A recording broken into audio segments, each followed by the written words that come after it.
So to get more concrete tonight, see how this would play out in the real world, we just happen to have a case study convenient for us.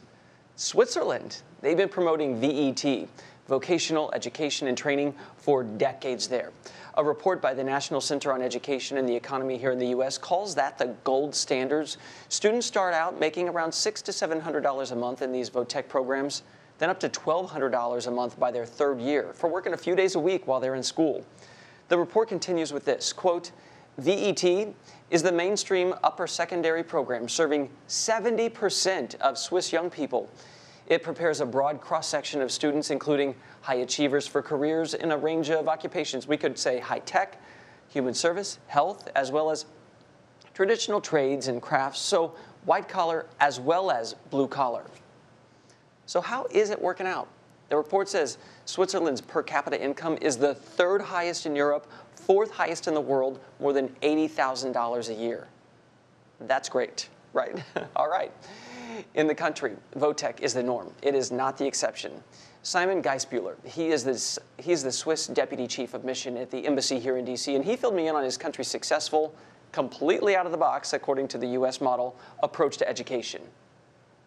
Simon, you think of something like vocational schooling and technology as a little bit old school, but in the Swiss system, which runs on apprenticeships, you're looking toward the future, talking a lot about innovation. How does your system work? So 70% of all young Swiss between the age of 15 and 16, they choose an apprenticeship as their way into the job market. It's quite remarkable, 70%. So basically, apprenticeships in Switzerland are 3 or 4 years programs. Okay.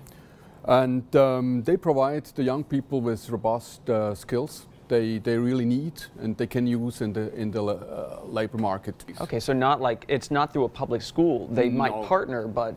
That's it. Okay. So basically 3 to 4 days a week you spend at your workplace, in your company, working on the job. Mm-hmm. And the rest of the week, so 1 or 2 days, you are in a special vocational school. And there your curriculum is both job-related and academic.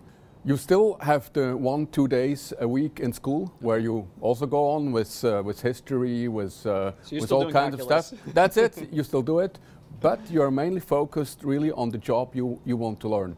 So basically at this stage in Switzerland we offer 237 different types of apprenticeships. Wow. And basically for all the jobs in our economy you can have an apprenticeship. I wonder for the kids who say, you know, I want to go to the traditional route. I want to go to a university, a college, 4-year degree granting institution. Is that an option too? That's an option, but usually it's just the other way around. So the system is very flexible, permeable. You can get into one system, you can move on. Of course, you have to have good grades, you have to be motivated, sure. But it's possible to move from one career to the other one. We have traditionally had this strong apprenticeship. So it's very much accepted. If you are one of 70% of your cohort, young colleagues, it's normal, it's good. It's quite special to go to university. We have maybe 20% of the young people go to university. Huh. And here it's in a way the other way around, which then explains also a certain skills gap you have here in the United States, because the young people don't get the skills they need for the labor market. That's why 6 million jobs here cannot be filled. For young people, are the apprenticeships free, or are the costs borne by the companies? By the companies, okay. Exactly.